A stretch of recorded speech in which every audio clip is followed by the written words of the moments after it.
வணக்கம். இன்றைய முக்கிய நிகழ்வுகள். புதுச்சேரியில் மதுபான விலை 10 ரூபாய் முதல் 47 ரூபாய் வரை உயர்வு. கலால் துறை அதிரடி அறிவிப்பால் குடிமகன்கள் குமுறல். விவசாய நிலங்கள் குறைந்து வருவது கவலை அளித்தாலும் வளர்ச்சியை நோக்கி செயல்படும் போது மகிழ்ச்சி அளிக்கிறது. முதலமைச்சர் ரங்கசாமி பரபரப்பு பேச்சு. புதிய நிறுவனம் மூலம் தூய்மை பணி மேற்கொள்ளும் பணி துவக்கம். பூஜை செய்து துவக்கி வைத்தார் முதலமைச்சர் ரங்கசாமி. வேளாண் துறை அமைச்சர் தேனி ஜெயக்குமார் மீது சிபிஐ விசாரணை வேண்டும். காங்கிரசார் பிரம்மாண்ட பேரணி ஆர்ப்பாட்டம். இனி விரிவான நிகழ்வுகள். புதுச்சேரியில் மதுபானத்தின் விலை ரூபாய் 10 முதல் ரூபாய் 47 வரை உயர்த்தி புதுச்சேரி கலால் துறை அறிவித்துள்ளது. புதுச்சேரி கலால் துறை துணை ஆணையர் வெளியிட்டுள்ள அறிவிப்பில் புதுச்சேரி யூனியன் பிரதேசம் IMFL பீர் ஒயின் மீதான கலால் வரி மற்றும் கூடுதல் கலால் வரி 28/5/2025 முதல் உயர்த்தப்பட்டுள்ளது. இதன் உயர்வின் மூலம் IMFL வகை 750 மில்லிலிட்டர் மதுபான பாட்டில்களுக்கு ரூபாய் 10 முதல் ரூபாய் 47 வரையும், 180 மில்லிலிட்டர் பாட்டில்களுக்கு ரூபாய் 3 முதல் ரூபாய் 11 வரையும், பீர் 650 மில்லிலிட்டர் பாட்டில்களுக்கு ரூபாய் 6 முதல் ரூபாய் 7 வரையிலும், ஒயின் 750 மில்லிலிட்டர் பாட்டில்களுக்கு ரூபாய் 13 முதல் ரூபாய் 26 வரையிலும் குறைந்தபட்சம் உயர உள்ளது. இந்த வரி உயர்வின் மூலம் புதுச்சேரி அரசுக்கு வருடத்திற்கு ரூபாய் 185 கோடி ரூபாய் கூடுதலாக ஈட்டப்படும் என எதிர்பார்க்கப்படுகிறது.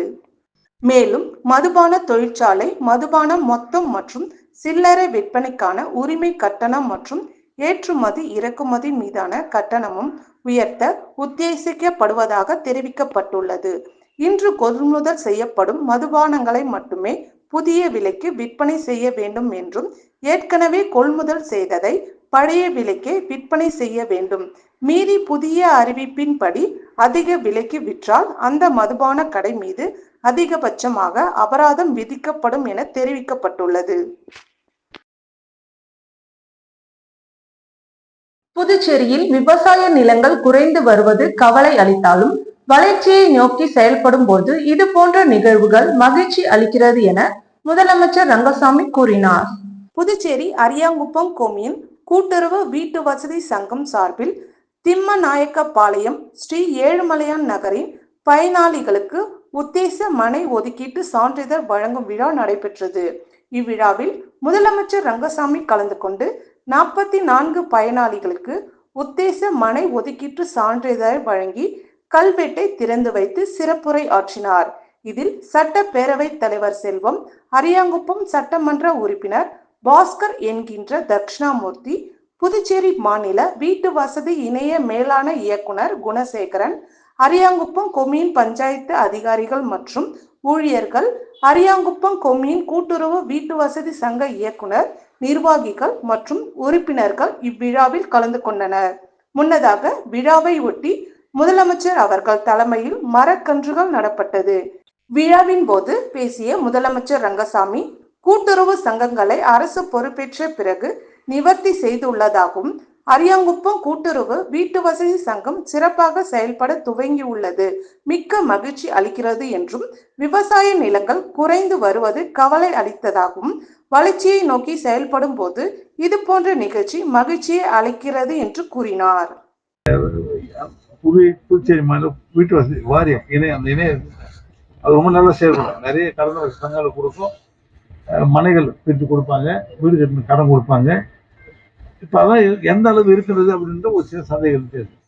ஒரு நல்ல நிலை, அதாவது அந்த எங்களுடைய ஐயப்பாட்டினை நீக்கி சங்கம் செயல்படுகிறது, வீட்டு வசதி சங்கம் செயல்படுகின்ற நிலை உருவாக்கப்பட்டிருக்கிறது. முன்னே முகிந்த மகிழ்ச்சி. இந்த பொறுப்பாளர்கள் தலைவர்களுக்கு சங்கத்தின் தலைவர்கள் நன்றிகளந்த என்னுடைய மகிழ்ச்சியை தெரிவித்துக் கொண்டு, இந்த சங்க உறுப்பினர்கள் இங்கே இப்போல்லாம் நிலங்கள்லாம் மனைகளை மாறிட்டு ரொம்ப செழுமையான நல்லா ஏரி பச்சை பசேன்னு இருக்கும். பார்க்கும்போது எல்லாம் வீடாக வந்துட்டு இருக்குது. அதுவும் இது ஒரு பகுதியாகவும் இந்த இடமும் வீடாக மாறுகின்ற நிலை உருவாகி பூச்சேரி வளர்ச்சி நகரம் அதிகமாகிட்டே இருக்குது. அது காரணம் அதனால இந்த விளைநிலம் நமக்கு எல்லாமே விளை நிலம் தான். ஆனால் விளைநிலங்கள் குறைந்து கொண்டே வருகின்றது. ஒரு வளர்ச்சி வரும்பொழுது இது மாதிரி ஒரு விவசாய நிலம் குறைவது என்பது ஒரு வழக்கமான நிலை வந்து கொண்டிருக்கின்றது. இருந்தாலும் வீட்டு வசதி வாய்ப்பினை உருவாக்கி கொடுக்க வேண்டியது நம்முடைய கடமை. அது சங்கம் செயல்பட்டு இருப்பது பாராட்டுக்குரிய. புதுச்சேரியில் காற்று மாசுபாடு ஏற்படாத வகையில் புதிய தொழில்நுட்பத்துடன் தூய்மை பணி மேற்கொள்ளப்பட உள்ளது. இந்த பணியினை முதலமைச்சர் ரங்கசாமி கொடியசைத்து துவக்கி வைத்தார். புதுச்சேரியில் தூய்மை செய்யும் பணியில் ஸ்விட்ச் ஆஃப் கார்ப்பரேஷன் நிறுவனம் ஈடுபட்டு வருகிறது. இந்த நிறுவனத்தின் ஒப்பந்தமானது இந்த மாத இறுதியுடன் நிறைவடைகிறது. இதனை அடுத்த புதியதாக கிரீன் வாரியர் என்ற நிறுவனம் ஜூன் 1ஆம் தேதி முதல் புதுச்சேரியில் துப்புரவு பணியை மேற்கொள்ள உள்ளது. இதற்கான துவக்க விழா இன்று கோரிமேடு அப்பா பைத்தியசாமி கோவில் வளாகத்தில் நடைபெற்றது. ஆதி திராவிட நலத்துறை அமைச்சர் சாய் சரவணகுமார் தலைமையில் நடைபெற்ற நிகழ்ச்சியில் சிறப்பு விருந்தினராக கலந்து கொண்ட முதலமைச்சர் ரங்கசாமி தூய்மை பணிக்கான வாகனத்தினை கொடியசைத்து துவக்கி வைத்தார். இந்த நிகழ்ச்சியில் கிரீன் வாரியர்ஸ் நிறுவனத்தின் ஊழியர்கள், அதிகாரிகள் மற்றும் தூய்மை பணியாளர்கள் என அனைவரும் திரளாக கலந்து கொண்டனர். கிரீன் வாரியர்ஸ் நிறுவனமானது புதுச்சேரியில் நாள் ஒன்றுக்கு சேகரிக்கப்படும் 300 டன் குப்பைகளை குருமாம்பேட்டில் உள்ள குப்பை கிடங்கில் கொட்டப்பட்டு அங்கு மக்கும் குப்பை, மக்காத குப்பை என தரம் பிரித்து அவற்றை மறுசுழற்சிக்கு செய்து விவசாயிகளின் பயன்படுத்த தேவையான தொழில்நுட்பத்துடன் இந்த நிறுவனம் செயல்பட உள்ளது. மேலும் காற்று மாசு ஏற்படாத வகையில் குப்பையை அள்ளுவதற்காக 300 பேட்டரி வாகனங்கள் பணியில் பயன்படுத்தப்பட உள்ளது என்பது குறிப்பிடத்தக்கது. புதுச்சேரி ஏனம் ஆற்றில் இருந்து தரையில் கடந்து செல்லும் மீன்கள். புதுச்சேரி ஏனம் வைரலாகும் வீடியோ. புதுச்சேரி ஏனம் பிராந்தியம் ஆந்திரா மாநிலம் காக்கிநாடாவில் அருகே உள்ளது. இங்கு ஆந்திராவின் மும்மிடி வரம் பகுதியில் கோரக்கல்லு மீன்கள் என அழைக்கப்படும் பனையேறி கொண்டை மீன்கள் ஆற்றில் இருந்து கரையேறி வரிசையாக செல்லும் அரிய காட்சி உள்ளூர் வாசி ஒருவர் வீடியோ எடுத்து வைரலாகி உள்ளது. இந்த அரிய காட்சி ஏனம் மற்றும் ஆந்திராவில் வைரலாகி வருகிறது. சங்க நிர்வாகி இடமாற்றத்திற்கு எதிர்ப்பு தெரிவித்து சுகாதாரத்துறை ஊழியர்கள் தர்ணா போராட்டத்தில் ஈடுபட்டனர். புதுச்சேரி சுகாதார ஊழியர் சங்க பொதுச் செயலாளர் ஜவஹர் கடந்த ஆண்டு மார்ச் மாதம் காரைக்காலுக்கு இடமாற்றம் செய்யப்பட்டார். இந்த இடமாற்றத்திற்கு எதிர்ப்பு தெரிவித்த அவர் கோர்ட்டுக்கு சென்றார். அந்த வழக்கில் கோர்ட் ஜவஹரின் கோரிக்கையை பரிசீலிக்குமாறு கூறியது.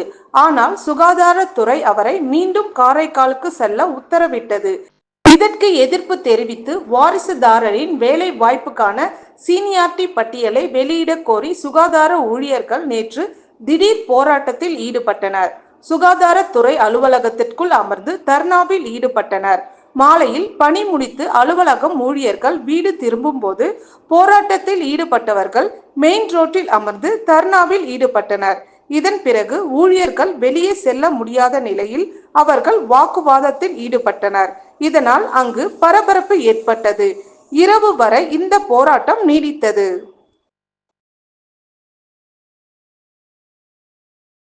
மொரட்டாண்டி கிராமத்தில் அமைந்துள்ள அருள்மிகு ஸ்ரீ சுந்தர விநாயகர் பூர்ண பொற்கிளை ஐயனார் அருள்மிகு ஸ்ரீ துலுக்காத்தம்மன் ஆலயத்தின் 60ஆம் ஆண்டு வைகாசி திருவிழா வெகு விமர்சையாக நடைபெற்றது. இதில் ஏராளமான பக்தர்கள் கலந்து கொண்டு சுவாமி தரிசனம் செய்தனர். வானூர் வட்டம் மொரட்டாண்டி கிராமத்தில் குடிக்கொண்டிருக்கும் அருள்மிகு ஸ்ரீ சுந்தர விநாயகர் பூர்ண பொற்கிளை ஐயனார் அருள்மிகு ஸ்ரீ துலுக்காத்தம்மன் ஆலயத்திற்கு 60ஆம் ஆண்டு வைகாசி திருவிழாவை முன்னிட்டு ஐயனார் சுவாமிக்கு குதிரை விட்டு பொங்கல் வைத்து வான வேடிக்கையுடன் சுவாமி வீதி உலா நடைபெற்றது. அன்று இரவு தெருக்கூத்து, மறுநாள் புதுச்சேரி பத்மஸ்ரீ மயூரி நாட்டியாஞ்சலி குழுவினர் பரதநாட்டியம் நடைபெற்றது. நிகழ்ச்சியில் கலந்து கொண்ட அனைவருக்கும் மொரட்டாண்டி கிராமவாசிகள் சார்பில் நினைவு பரிசுகள் வழங்கப்பட்டது. வரும் வியாழக்கிழமை 29/5/2025 புதுவை கலை மாமணி செந்தமிழ் அருவி டாக்டர் கலக்கல் காங்கேயன் அவர்களின் இசை பட்டிமன்றம் நடைபெறுகிறது. விழாவினை மொரட்டாண்டி கிராமவாசிகள் சிறப்பாக செய்திருந்தார்கள். நிகழ்வுகளில் இனி வருவது: வேளாண் துறை அமைச்சர் தேனி ஜெயக்குமார் மீது சிபிஐ விசாரணை வேண்டும். காங்கிரசார் பிரம்மாண்ட பேரணி ஆர்ப்பாட்டம். விளம்பர இடைவெளிக்கு பிறகு நிகழ்வுகள் தொடரும். போலி மதுபான தொழிற்சாலை மற்றும் சந்தனக்கட்டை கடத்தல் விவகாரம். வேளாண் துறை அமைச்சர் தேனி ஜெயக்குமார் மீது சிபிஐ விசாரணை கோரி காங்கிரஸ் கட்சி சார்பில் பிரம்மாண்ட பேரணி நடைபெற்றது. இதில் 100க்கு மேற்பட்ட நிர்வாகிகள் கலந்து கொண்டனர். புதுச்சேரியின் வேளாண் துறை அமைச்சர் தேனி ஜெயக்குமாரின் குடும்பத்தாருக்கு சொந்தமான இடத்தில் சட்டவிரோதமான சந்தன எண்ணெய் தொழிற்சாலை மற்றும் போலி மதுபான ஆலை நடத்தியதாக தமிழக காவல்துறையினரால் கண்டுபிடிக்கப்பட்டுள்ளது.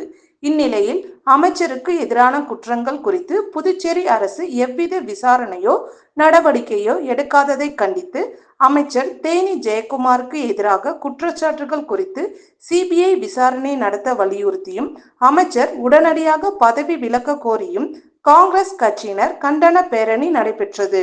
முன்னாள் முதலமைச்சர் நாராயணசாமி தலைமையில் அண்ணா சிலையில் இருந்து சட்டமன்றம் நோக்கி சென்ற பேரணியானது அண்ணா சாலை, நேரு வீதி, மிஷன் வீதி வழியாக சட்டமன்றம் அருகே வந்து அடைந்தது.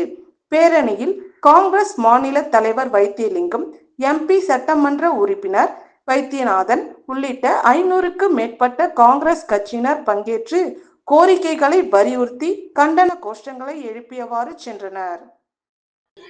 அதை உறுதிப்படுத்துகின்ற நிலையாகத்தான் இன்றைய தினம் மதிப்பிற்குரிய அமைச்சர் தேனி ஜெயக்குமாருடைய உறவினர் இடத்திலே போலி மதுபான தொழிற்சாலை அமைந்திருக்கின்றது என்று செய்தி வந்திருக்கின்றது. அது தமிழகத்திற்கு கடத்தப்படுகின்றது என்று கூறுகின்றார்கள். தமிழகத்துக்கு மட்டுமல்ல, புதுவையில் இருக்கக்கூடிய அனைத்து கடைகளுக்கும் அது விநியோகம் செய்யப்படுகிறது. அந்த விநியோகத்தின் மூலமாக இங்க இருக்கக்கூடிய போலி மதுபானங்களை வைத்துக் கொண்டு இங்க இருக்கக்கூடிய ரெஸ்டோபார் எல்லாம் அந்த வரியை கட்டாமல் ஏமாற்றி கொண்டிருக்கிறார்கள் என்பதுதான் உண்மை. அதைத்தான் அழுத்தம் திருத்தமாக ஆளுநரிடத்திலே எடுத்து கூறினார். திருபுவனை சட்டமன்ற தொகுதிக்கு உட்பட்ட மதகடிப்பட்டு பாளையம் மற்றும் திருபுவனை பாளையம் பகுதியில் புதிய ஆழ்துணை கிணறுகள் சட்டமன்ற உறுப்பினர் அங்காளன் பொதுமக்களுக்கு அர்ப்பணித்தார். புதுச்சேரி மாநிலம் மண்ணாடிப்பட்டு கொம்யூன் திருபுவனை சட்டமன்ற தொகுதிக்கு உட்பட்ட மதகடிப்பட்டு பாளையம் மற்றும் திருபுவனை பாளையம் கிராமத்தில் தற்போது நிலவி வரும் குடிநீர் பற்றாக்குறையை போக்க ஐயனார் கோவில் அருகே பொதுப்பணித்துறை மூலம் ரூபாய் 14,50,000 திட்ட மதிப்பீட்டில் புதிய ஆழ்துணை கிணறு அமைத்தல் மற்றும் அதனை சார்ந்த பணிகள் மேற்கொள்ளப்பட்டது. இதில் ஐயனார் கோவில் அருகாமையில் உள்ள சமாதி அருகே ஒரு ஆழ்துணை கிணறு அமைக்கப்பட்டுள்ளது. நீர் மூழ்கி மோட்டார் பொருத்தப்பட்டு அதனை சார்ந்த பணிகளும் மேற்கொள்ளப்பட்டது. புதிய ஆழ்குழாய் கிணறுக்கு கீழ்நிலை தேக்க தொட்டிகள், குடிநீர் செல்லும் வகையில் உந்து குழாய் இணைப்பு பணிகள் செய்யப்பட்டுள்ளது.